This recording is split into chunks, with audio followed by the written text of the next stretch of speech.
guys, good morning depending the time you are seeing this video. Today I want to show you how to write your name in the trading view. So let's get started. This is the interface of the trading view.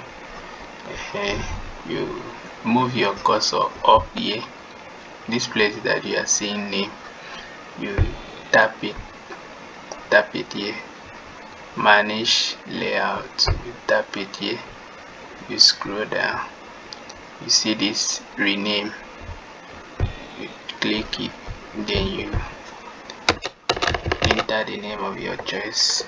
Like my own, I will write Smartino FX.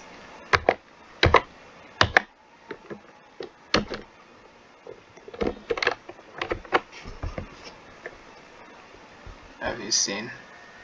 You have rename chart layout.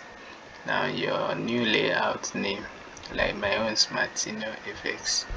So you will click rename, automatically it will change. See it here, it's here.